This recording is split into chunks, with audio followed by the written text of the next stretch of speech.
Today's January 31st, 2016. Our sermon topic is Divine Principle of Creation. Lesson 3, Love, Investment, and Growth. Divine Principle teaches that everything grows based upon investment. So we're going to discuss that today, right? Of course, I want to do a series of these. I wanted to take some time to try and explain the value of the book Divine Principle, why you should study it, why you should understand these lessons really clearly, and how it will benefit our lives if we hear the word and practice the word, right? So we've done a couple on creation, intellect, heart. Today's word of the day is, anybody know today's word of the day? You can't unless you're psychic. Anyhow, today's word of the day is time and investment. And yes, I know that's 3 words. I recognize that that's 3 words, but I couldn't fit it in one word. Time and investment. Is everything all right? Okay. At creation, it's principle of creation. At creation, space, time, and light were all created. Before creation, there was no light, and there was no time. There was no time before creation. And of course, there wasn't any space either. Right? It's hard to imagine there's no space, right? There wasn't just a big black hollow thing and then light, but there was no space either. But that's something you can think about and pray about. And of course, you understand that light is energy and energy is matter. When the Bible says there was light, there's also matter. Light is, they're interchangeable. An essential aspect of all creation is growth. Correct? The universe grew. The universe, we know, grew from nothing to all the galaxies, stars, solar system, planets, moons, and eventually life that we know today. Right? For example, we say the process of creation, as it is written in the Bible, is in accord with the evolutionary sequence of creation known to modern scientists. In the beginning, the universe was in a gaseous state. Out of the chaos and void of the anhydrous age, the heavenly bodies were formed. So we say what happened was there was originally just light, and within 1 second of light, right? Light travels how fast? John Kenny? 186,000 miles per second. So in 1 second, the universe was half a million miles in diameter, right? A half a million miles in diameter. The heat, the anhydrous state, cooled to what's called quark confinement. In a quark confinement, electrons and protons came to being. Billions and trillions and any number you can possibly think of is larger than that. There became protons and electrons, which formed into hydrogen, and hydrogen formed into stars. Stars formed into galaxies. Right? And we say it just couldn't happen automatically by accident. We say there had to be some intelligence that guided it. And then stars formed into galaxies. Galaxies formed into the Milky Way galaxy where we live. And out here on the edge, we say our solar system formed. And out of that came our planet Earth and this holy trinity we call the sun, moon, and the earth. I'm just kidding, fundamentalist right-wing Christians. Don't hurt me.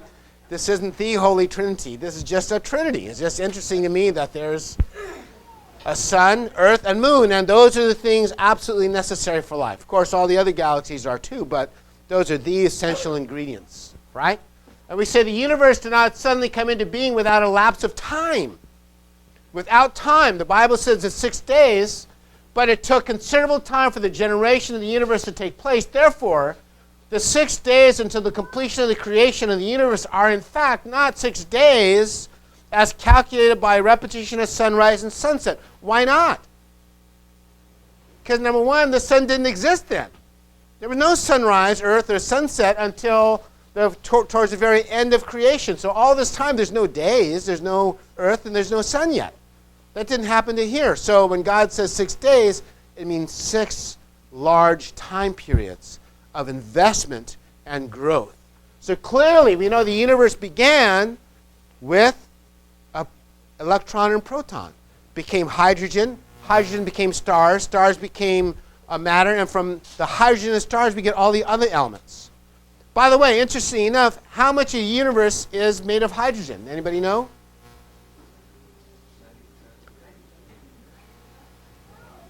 Actually, of the whole universe, scientists, cosmologists think 95% of the entire universe is only hydrogen. Only an electron and an proton. So when you look up and see the stars at night, you're seeing huge masses of just electron and just a proton we call hydrogen. By the way, interestingly enough, we know there's an electron and a proton, but what's the atomic weight of hydrogen? 1. It's only 1, right? 2 become 1, 1 becomes 2, 1 becomes a universe. Isn't that interesting? I just think that's an interesting coincidence. Anyhow, look at this. This is from Arno Penzias, Nobel Prize in Physics. Astronomy leads us to a unique event, a universe which was created out of nothing, one with a very delicate balance needed to provide exactly the conditions required to permit life, and one which has an underlying, one might say, a supernatural plan, right? Because it can't, if it's just an explosion, then everything just becomes junk in space, right? But there's no junk. It became stars, galaxies, and everything whirls together and works together perfectly in harmonious balance. So once the Earth, the Sun, Earth, and Moon are formed, then we say what happened next was very clearly cells began on Earth almost from the beginning. And that if you look at the fossil record, what do we see first? What's called prokaryote cell. Right? There's the first initial cells of all cells on Earth.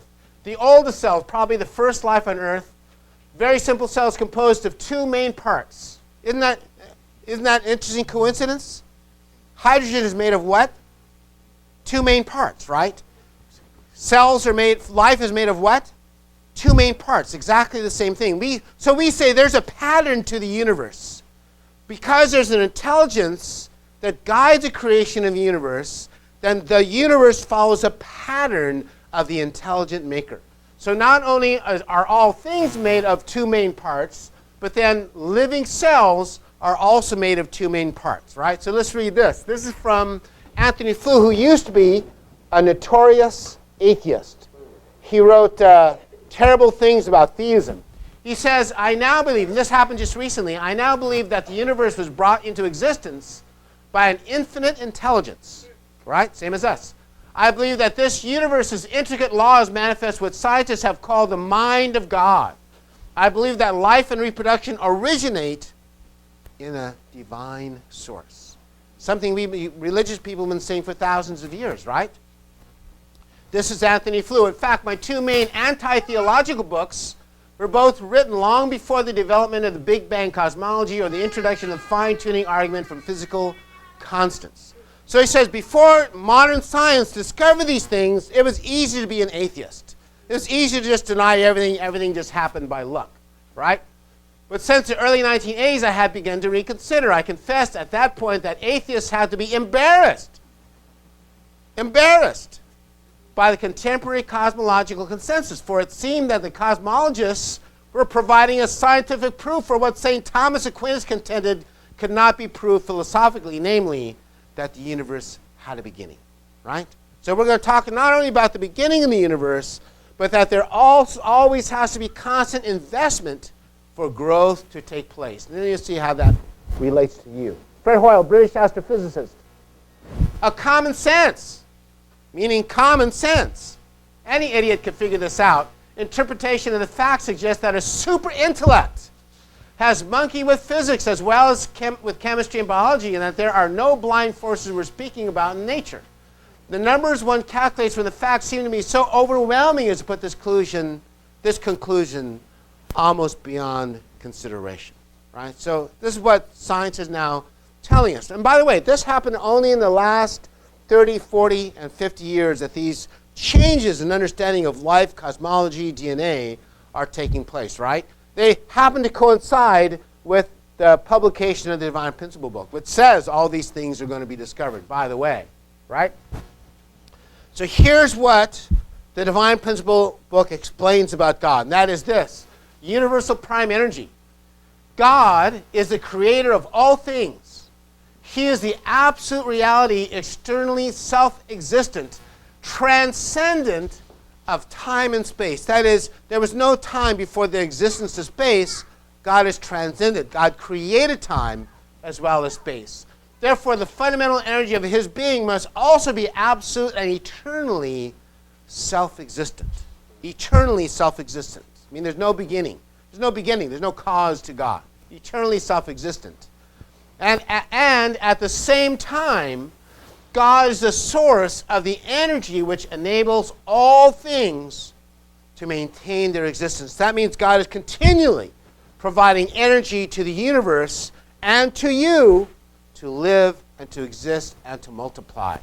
We call this energy universal prime energy, meaning it's everywhere, universal, and it's the first, prime meaning the first energy, and it is pure energy.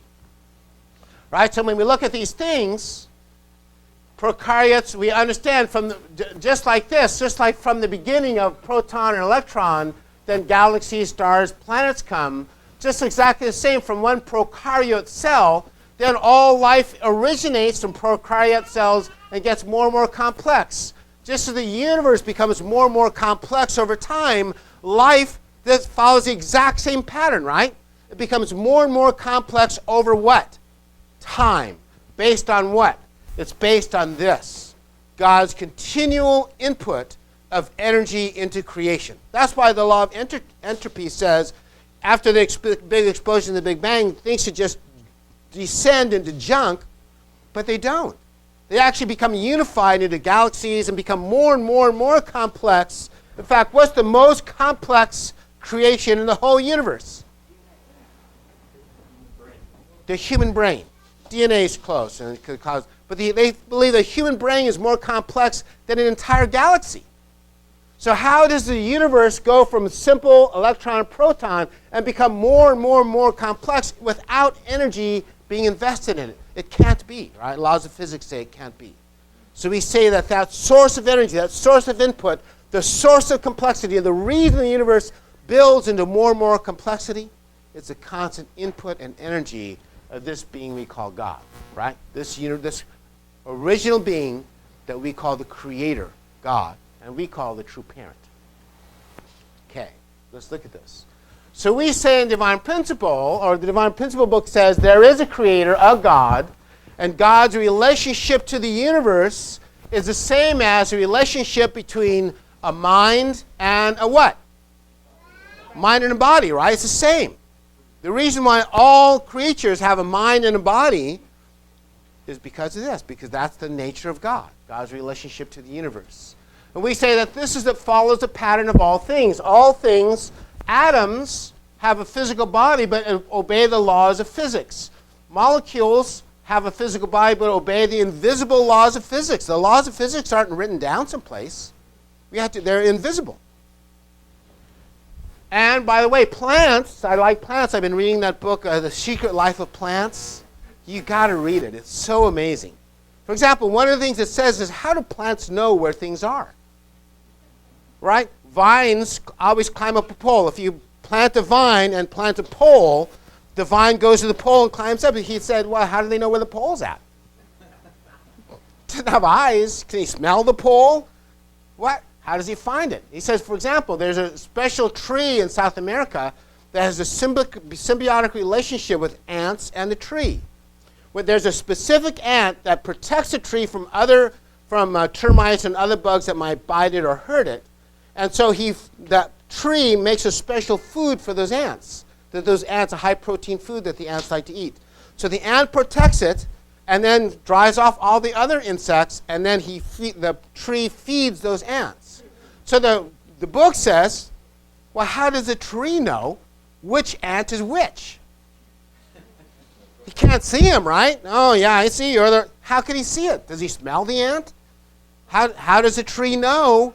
Anyhow, the whole world is alive with things that we can't understand, especially plants and trees. So we say plants follow a plant biology.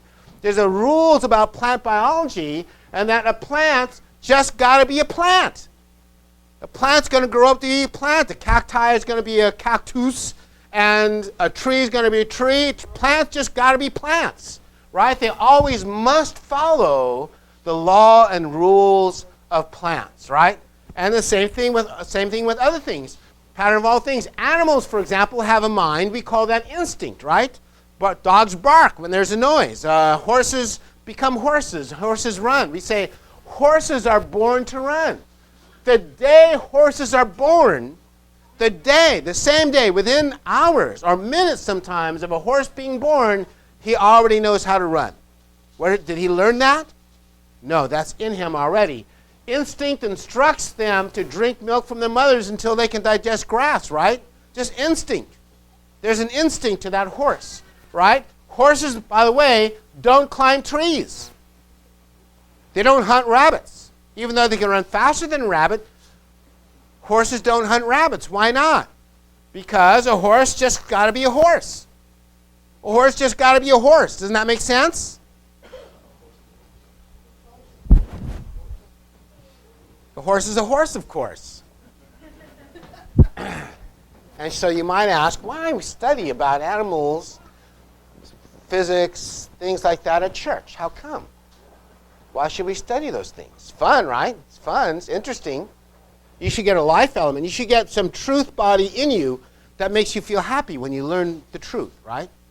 That's part of it. But really, it's because you are a product of creation. You fit into creation just like the horse has got to be a horse. You have to be a human being. So a plant's got to be a plant. You have to become a divine son or daughter of God. You have to know who you are in the universe and what your purpose is and what your goal in life is. You've heard that saying, right? He who fails to plan, plans to fail. If you aren't planning to become a divine son of God or a divine daughter of God, you may fail to become a divine son or daughter of God. That would be a huge mistake in your life. Let's continue. You're part of the universe. To know about you, we need to know about the universe, right? So we say all things in the world, everything grows through three orderly stages of growth. The universe itself, planets, animals, trees, everything starts, everything grows. Everything grows. Everything grows. The universe grows from a single point, right? Single point in space or where, not in space, wherever it is. Single supernatural point that can't be measured, seen, discovered, or found.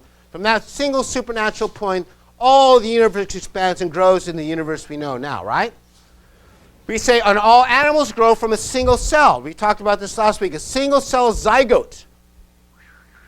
One swimmer comes, one egg is there. Deisha was right, they're both cells, but when the two cells, sort of like a hydrogen atom, right? A hydrogen atom is made of electron, proton, but its atomic weight is what? 1. When mother's egg cell and the sperm cell come together, what's the atomic weight? 1. Same, exactly the same. Isn't it interesting? I find it fascinating. Anyway, all animals grow from a single cell and we call through 3 stages of growth. That is formation stage. And in the formation stage, there's a plan for human beings. There's a DNA that tells you how you're going to grow up to be. Tells you what you're going to grow up to be. Then we have a growing stage where things grow. And then we have a completion stage. So the universe began. And then finally, we say the completion stage is the planet Earth with the moon and the sun. Right? That's what we say. Everything grows, right? You, me, us, we also likewise need to grow. We need to grow. The universe needs to grow. Plants need to grow, don't they? Puppies need, everything needs to grow. We need to grow, right? Formation stage according to our plan, growth stage, completion stage. Divine Principle talks about this completion stage, which humans don't normally make. We want to make it, but we don't usually make it there, and that's a problem, right? We say a horse, of course, has got to be a horse, and a human being has to grow up to the completion stage of being a human being. So humans start as a zygote, become a baby, and then you have a growing stage, a baby to a boy or girl, and then finally, teenagerhood. And then after teenagerhood, ideally they become mature and become an adult. And when they become an adult, they become mature. Or when they become mature, they become an adult. I don't know which happens first. Nevertheless, then you become a spouse, and then you become a parent. Right? Then you begin. So the whole cycle is repeated over. The same cycle of the creation of the universe is repeated over and over again in human life. The exact same cycle.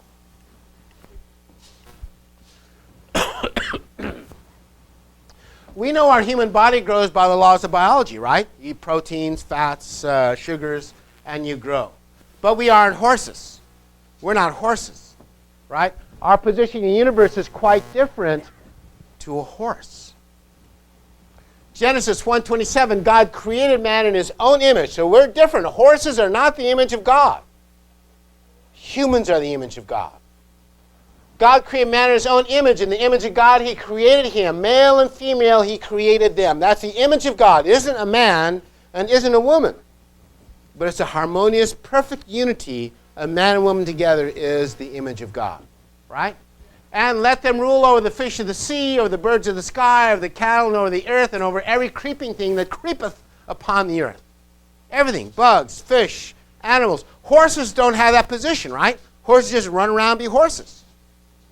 Humans have that position. Isn't that sort of what humans are becoming? Sometimes when I make lunch and the little doggies are there, I think, yeah, I'm at the top of the food chain here, animals. At the top of the food chain. Not by my will, of course. Other people do it. But dogs can't just decide to have sirloin steak for lunch, can they? They can't decide to go out for tacos, for Mexican food, or they can't decide any of those. They just got to eat what people give them. But humans can decide all those things, can't we? Sort of a weird example, but anyhow, some of you might think, wow, that's a lot of responsibility. Rule over the fish of the sea and animals and things like that. I'm not ready to rule over everything. Sad-faced emoji. I'm not ready for marriage. Sad-faced emoji. I'm not ready to have children. Screaming emoji.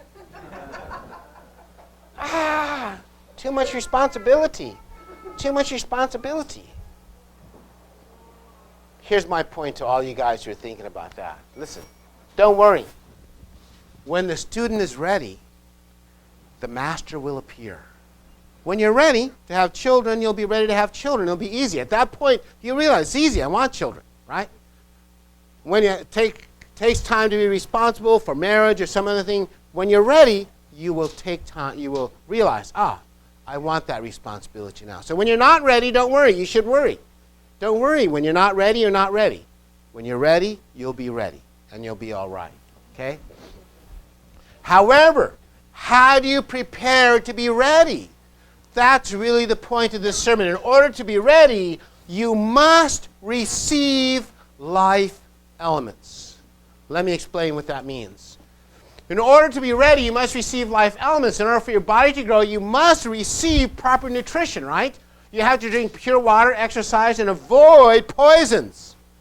Avoid falls from high places. Avoid diseases. And if you have good parents, that helps you a lot, doesn't it? Have good parents, that helps you a lot.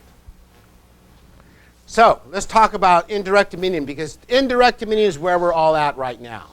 We all want to be one with God. We all feel we should be one with God. Don't you all feel you should be respected as a human being? You have rights as a human being. Don't you feel that? That's the original mind's desire to become one with God. I should be. I should be respected. I should have rights. I should, etc.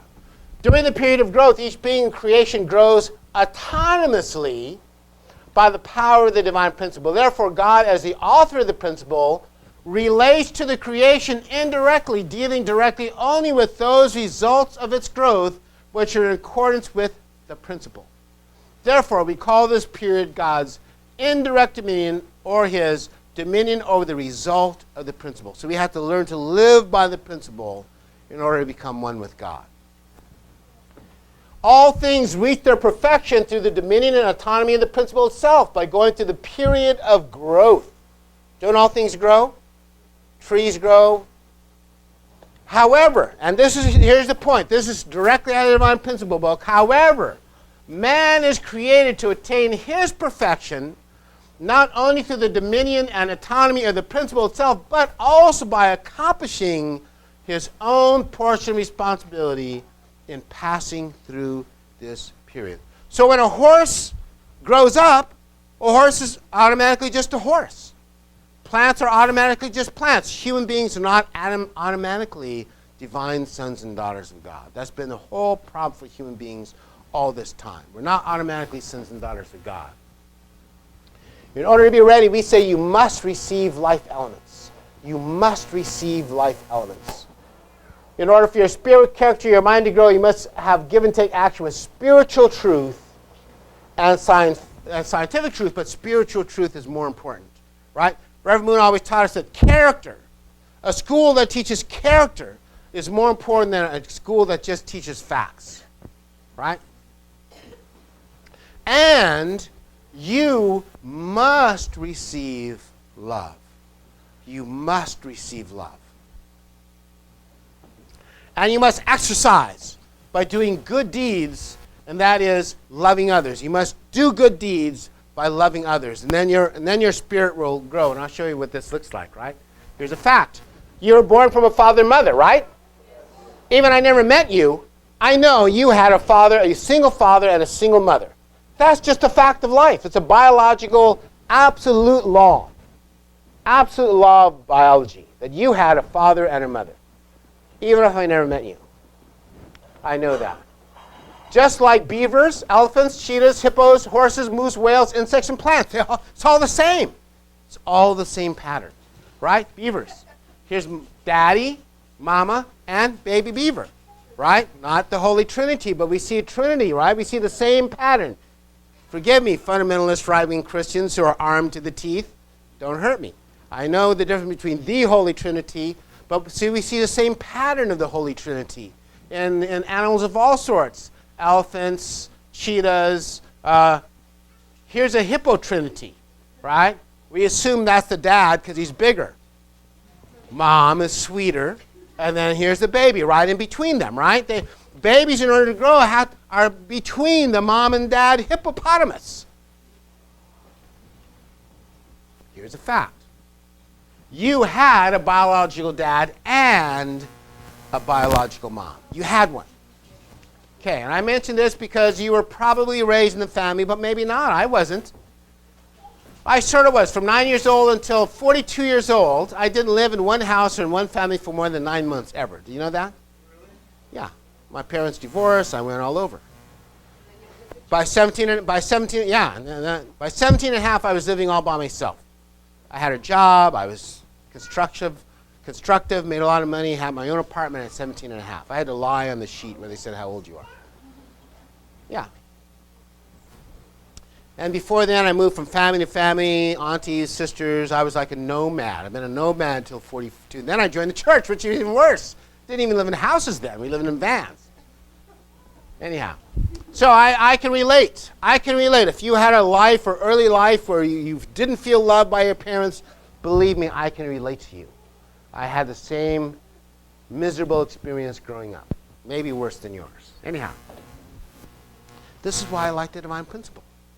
This is one of the reasons divine principle is so valuable, because it gives an explanation of both biblical and biological principles of love, investment, and growth. And we'll talk about those right here, right? We say family is love.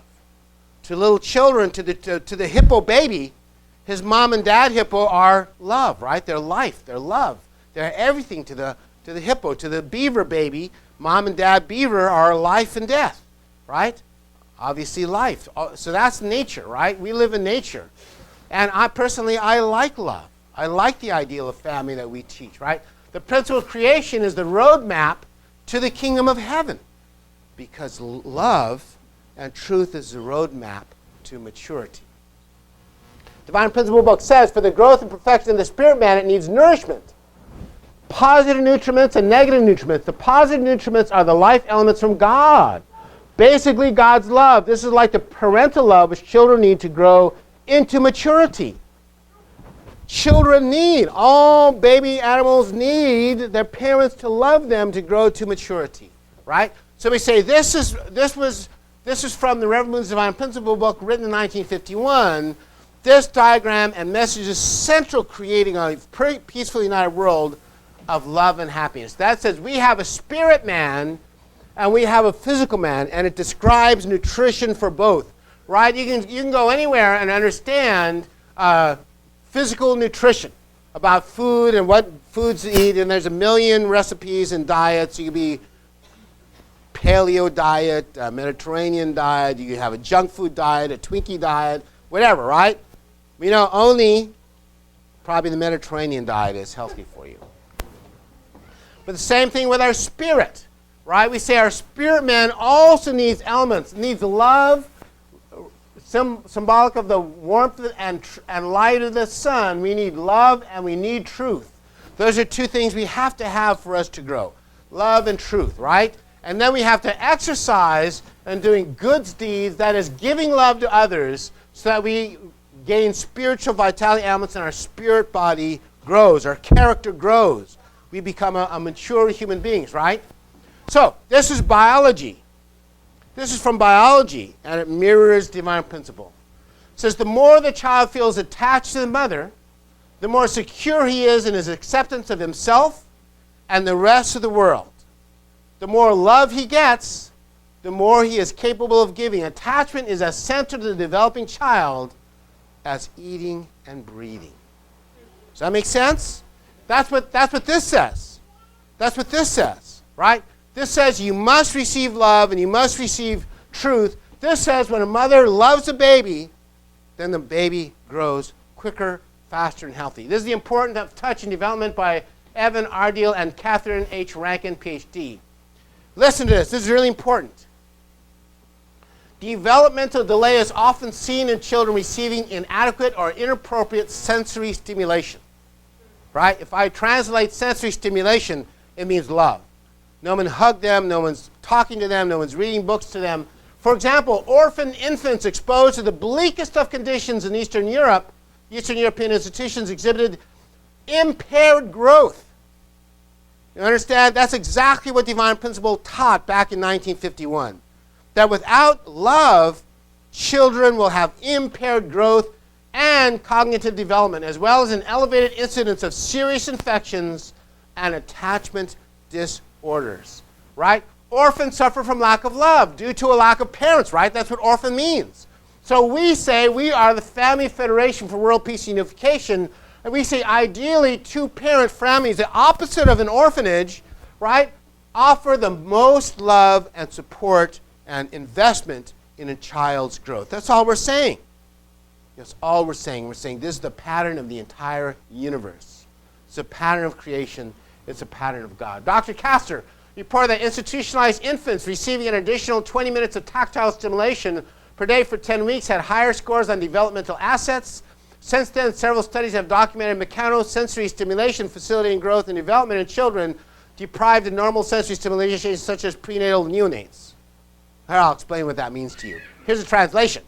Newborn babies that are touched and caressed are loved, develop intellectually and emotionally faster and to a higher degree than those who do not receive love in this life-giving process. That's what this means, by the way. It means very simply what we taught. Love your little kids, and not only will they grow healthier, they'll grow smarter.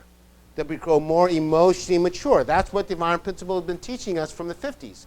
Premature infants are often isolated incubators and deprived of much of the mechanosensory stimulation they would otherwise receive. Dr. Field and Scafidi investigated the effects of tactile and kinesthetic stimulation on the development of premature or low birth weight neonates. See, if you go to college and you get a $300,000 education, you can't say baby. It's like wasting $300,000. You have to say neonate. In the studies, 20 preterm neonates recently transferred from the neonatal intensive care unit to the transitional care unit were given 15 minutes of mechanosensory. So you can't say they were given hugs and kisses for 15 or 20 minutes. You have to say they received 15 minutes of mechanosensory stimulation 3 times per day for 10 days. The procedure was tightly controlled. Infants received body stroking for the first and final 5 minutes of stimulation, and the limbs were gently flexed upward during the intervening 5 minutes. Several clinical and behavioral variables were monitored, and the stimulated infants were compared with unstimulated controls equivalent in their gestational age. Right? You know what that means, right? It's very simple, right? The data show that extra mechanical sensory stimulation, my PFWF translation, they receive love. They receive life elements, what divine principle says, right? Led to superior growth and developmental performance. That's what it means. Although caloric consumption did not differ between the two groups. Now listen to this. Caloric consumption did not differ between the two groups. Infants receiving mechanosensory stimulation, meaning they were loved, hugged, and kissed, averaged 47% greater weight gain per day than the unstimulated controls were discharged an average of 6 days earlier. Isn't that amazing? Same exact calories, but one can absorb the nutrition better than the other one. Why? Because the child received just a tiny little bit of love, just 20 minutes a day of love, and gained 47% more weight. So I know what you're thinking. The children are exactly the same amount and type of calories, but one group gained more weight if they were loved, right? I know what you're thinking. So you're saying that love is fattening.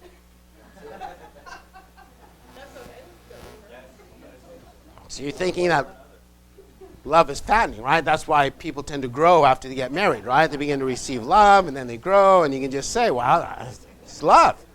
Just love, right? Actually, no.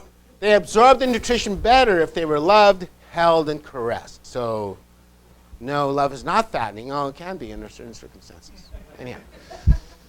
Come on, next. Next. Matthew 19, look. Listen, this is really important.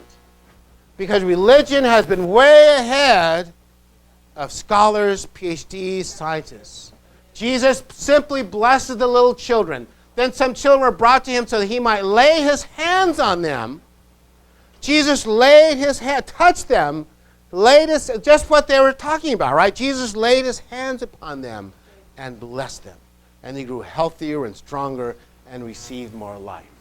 The stimulated infants also spent more time awake and active and exhibited more mature habituation, orientation, motor, and range of state behaviors on the Brazelton Neonatal Behavioral Assessment Scale. The positive effects appear to be persistent. When retested 8 and 12 months after treatment, the stimulated infants were in higher weight percentile group, scored better on the Bailey mental and motor assessment test, and had a reduced incidence of neurological soft signs, that is, minor neurological abnormalities indicating nonspecific cerebral dysfunction.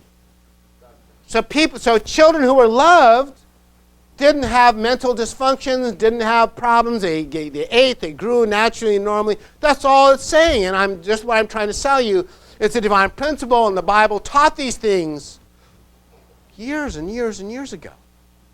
And that's what we should be doing.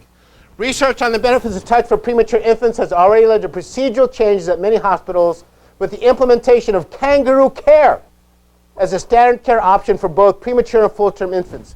Kangaroo care. It's like, it took us like 6 centuries to learn from kangaroos. That's what they're saying. It took us 6 centuries to learn from kangaroos how to take care of kids.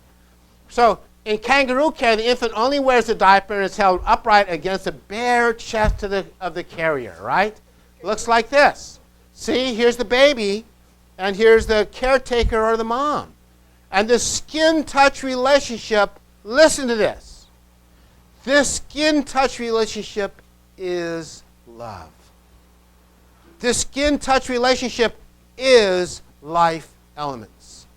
This skin-touch relationship is offering this child a chance at life, to grow, to develop, to become a son or daughter of God. This is the essentials of our universe that we live in and the essentials of creation.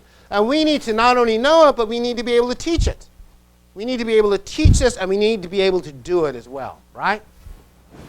We say this is love made visible. That's love, right? Atoms follow inherent directive nature and the laws of physics. Humans need to follow the laws of love. We follow the laws of love, we will create the kingdom of heaven on earth. We will raise children and children's children that become sons and daughters of God. That's what Reverend Moon has been teaching us for decades. The importance of touch and development. Developmental delay is often seen in children receiving inadequate or inappropriate sensory stimulation. PWF translation, proper growth of children, time investment by the parents. Time and investment by parents. Time and investment of love.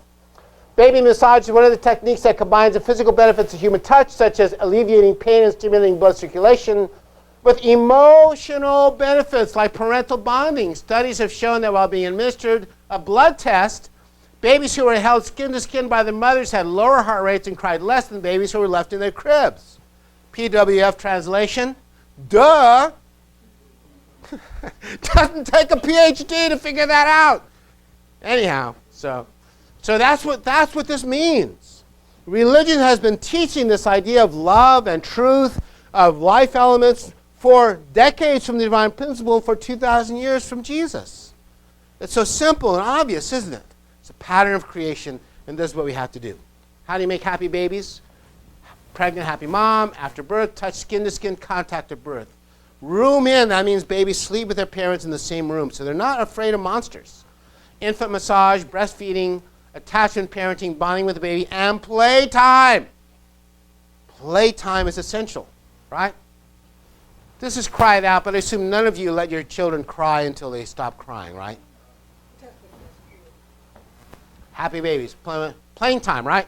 Okay, here's where dads come in. Dads can't breastfeed their children. Don't try, dads. Don't worry. Don't try, right? Skin to skin is okay. Infant massage is okay, right? Play is where dads have superhuman strength. Superhuman strength playing with those kids, right? This is Lucas and his ruggedly handsome dad. This is a long time ago, right? But playing, touching, raising, carrying kids, this is Hannah. This is baby Hannah. We repent to Israel and David. We didn't have camera then, but we would carry them around as well, right? So carrying kids, skin touch, stimulation of nature, absolutely what Reverend Moon taught us to do with our children. Go into nature. Take your kids into nature. Love them. Carry them. This is out on the ocean, right? Dads, wrestle, tickle, and toss kids, right? Moms hug them. Poor baby. But dads play games and wrestle around and throw them around and jump and fly and stuff like that. That's what dads do. It's okay. It's okay. In fact, it's an absolutely natural, important, life-giving, life element-giving relationship between dads and kids playing games, right? Reverend Moon suggested, True Father told us, to you go get an appropriate movie. He didn't say that, I added appropriate. Movie and watch it with your kids, cuddling in a living room. Reverend Moon said that's how you raise good kids. It's one of the important things you can do. Have fun, watch movies. Godzilla movies, for example. What if you're an adult? What happens if you're an adult? What happened if you were like me and no one loved you when you were a kid? What are you going to do? What are you going to do then? Just get in your sleeping bag, roll up, and... Well, this is about adults. While he was still speaking, a bright cloud covered them, and a voice from the cloud said, "This is my son, whom I love. With him I am well pleased. Listen to him." It's God speaking to the apostles. It's God speaking to the apostles. Sounds like John the Baptist, doesn't it? You would have thought that, right? Here, if you ask me, this is where the apostles received the mission of John the Baptist. But that's a long story. That's for April. We haven't got there yet. When the disciples heard this, they fell face down to the ground, terrified. What did Jesus do? But Jesus came and touched them. Touched them, loved them, gave them life elements. Get up, he said, don't worry. I'm with you, and I'll be with you to the end of time, right? So, Jesus came and touched them. Jesus wasn't afraid of touch. Immediately they could receive life elements and love and stand up. And be ready. Be ready for their responsibility. Right? Be ready for their responsibility because they receive love. Right? And they could begin to grow. Right? Jesus wasn't afraid of human touch. He touched babies. He touched people. Remember when the guy who was blind, he spit on the ground and rubbed it in his eyes. Here, let me rub a little of this mud in your eye. I think it'll fix you up. And of course, he healed him. I said, what a peculiar miracle. Right? There's all kinds of miracles. What a peculiar one. Here, let me spit on this mud and rub it in you, and then you're going to be okay. No, then it said he wasn't really clear. So, we need a little more. You need a little more spit. Amazing, right? Anyone who's ever gotten a massage knows that it helps you unwind. That's not just a mental sensation. Getting massage causes muscles to unclench, a racing heart to slow, heightened blood pressure to fall, levels of the stress hormone cortisol to drop. Physically, physiologically changes your body. In that relaxed state, your body is able to regroup and recharge. One happy result, a more robust immune system. Cortisol suppresses the immune response, explains Roberta Lee, MD, Vice Chair of the Department of Integrative Medicine at Beth Israel Medical Center, New York City. That's a long one to say. Anything that increases the relaxation response triggers the restoration of immune response. Massage each other. Husbands and wives, you need to learn to massage one another, touch each other, love each other, right? That's what you need to learn how to do. Recently, researchers measured immune function in healthy adults, not babies anymore, adults who got either 45-minute Swedish massage or 45 minutes of lighter touch. The massage group had substantially more white blood cells, including natural killer cells, which help the body fight viruses and other pathogens, and fewer types of inflammatory cytokines associated with autoimmune diseases, right? So simply by massaging, simply by touching, holding each other, we can help each other heal, help each other be physically healthy. This is why we say this is life elements. Life comes from love. It's too soon to know whether regular massage will say keep you from catching cold, but it's not unreasonable speculation, notes the lead study author Mark Rappaport. That means if there was enough love in the world, could we cause diseases to decline dramatically? And the answer is absolutely yes. The answer is absolutely yes. If we could receive more love, if we can create a world of more love, there'd be far less disease. So that's what we're trying to teach you to do. The act of embracing floods our bodies with oxytocin, a bonding hormone that makes people feel secure and trusting towards each other, lowers cortisol levels, and reduces stress. Women who get more hugs from their partners have higher levels of oxytocin and lower blood pressure and heart rates, according to research done at the University of North Carolina.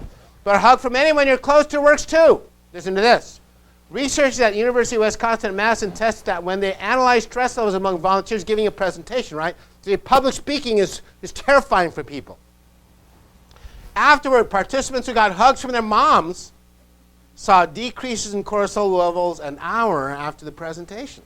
So you got to give a good speech, get a hug from your mom or your spouse. Hold hands with your mate. Twining your fingers together with your one and only is enormously calming, says James Cohn, PhD. Assistant professor of psychology at the University of Virginia discovered that when he administered functional MRIs to 16 married women while telling them they might experience a shock, the resulting anxiety caused the images of their brain activity to light up like Christmas trees. They're afraid of the shock. But when the women held hands with one of the experimenters, the stress response subsided. But when they held hands with their husbands, it really quieted down. It meant they felt less pain simply because their husbands were holding their hands. Does that make sense? It makes sense if you understand the principle of creation and the understanding of receiving life elements, and life elements are life. Even more intriguing, when you're in a happy relationship, clasping hands reduces stress-related activity in a brain area called the hypothalamus, which lowers the levels of cortisol coursing throughout your system, as well as in the part of the brain that registers pain, which actually helps keep you from feeling pain. Amazing, right?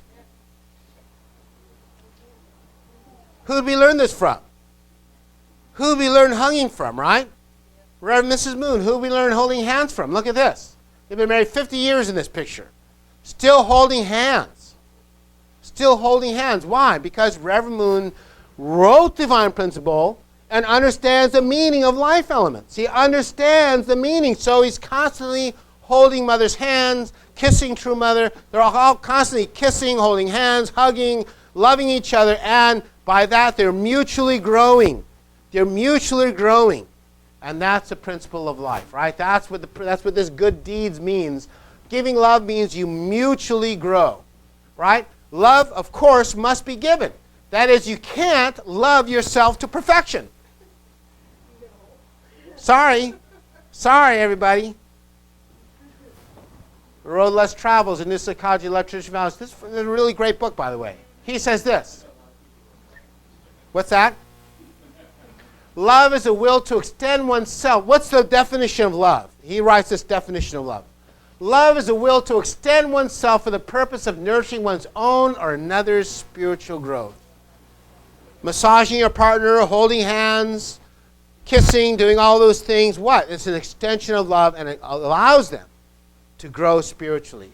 Love is an act of will, namely both an intention and an action. You can't just think you love somebody. You actually have to touch them and hold them. Will also implies choice. We don't have to love. However, we choose to love. Sometimes it's not natural. Sometimes you're tired. Sometimes you're cold. Sometimes you're anxious. Sometimes you're worried. Sometimes you're lazy. Sometimes you're just plain stupid. So it takes sometimes will and intellect to express love to your partner. Thank you, Jonathan. Love must be given. God gives love to you. You grow a little bit, right? You give love to your spouse. She or he grows a little bit. He returns love. You grow a little. So give and take action is necessary for both to grow. But that's what husbands and wives have to learn how to do. Have to learn how to end conflict, right? Same with children. Same with religious affiliation. Same with your ancestors. He told them another parable. The kingdom of heaven is like a mustard seed which a man took and planted in his field, right? Jesus says the same thing as divine principle. If you want to know about you, look at creation.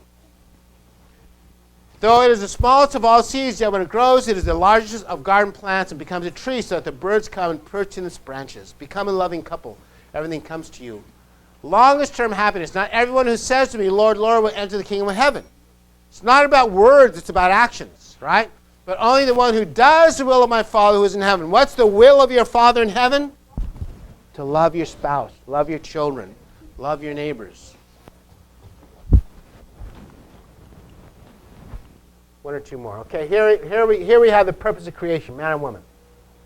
Here's what we call the triple objective purpose. One of my favorite descriptions in divine principle. The triple objective purpose is fulfilled through perfect give and take action between absolute give and take action between who? Between man and God. Who else? Woman and God. It's okay. It's easy, right? Woman and God. Woman is supposed to become one with God. Man's supposed to become one with God. And then what's supposed to happen? Man and woman become one with each other. Right? Man and woman are supposed to become one with each other, having perfect give and take action. And then parents, and then naturally become parents, and then children. Right? Brothers and sisters. Humans, and then all things. And that's what the kingdom of heaven is. But it's based on this principle of love and investment and growth. Right? The electron and spiritual. Okay, so we say electrons and protons are what? Attracted to one another, right?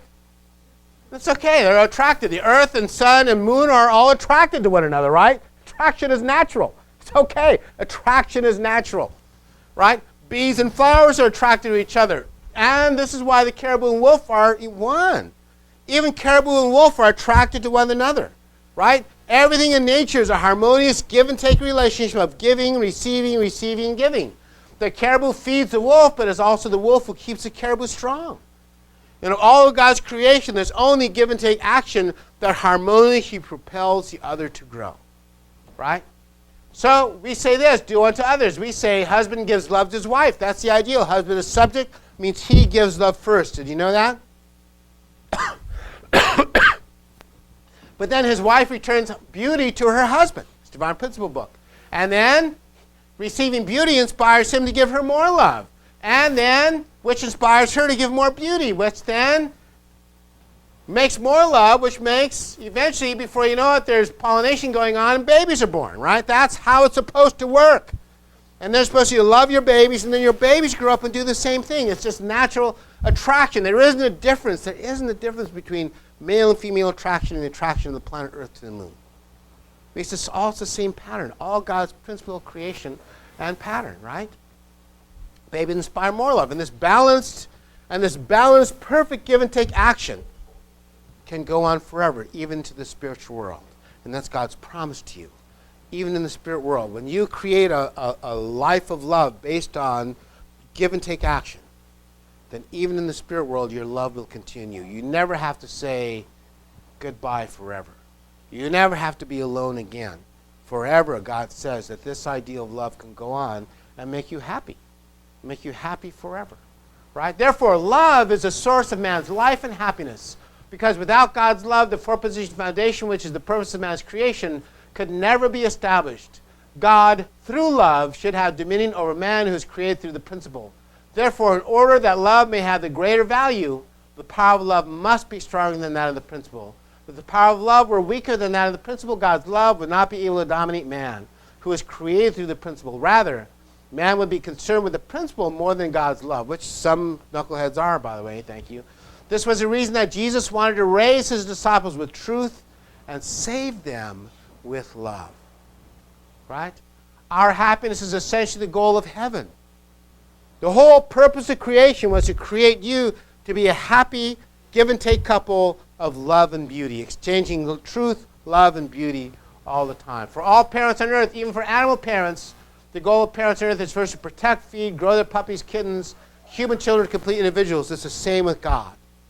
Animals learn that because that's God's idea, to love you, protect you, invest in you, so you will grow to perfection. We say that this is the image of God. God is your true parent, and God wants you to grow to completion. You are a divine being set between heaven and earth.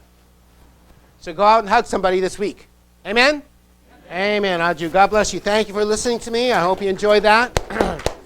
That was lesson 3. And of course, we're putting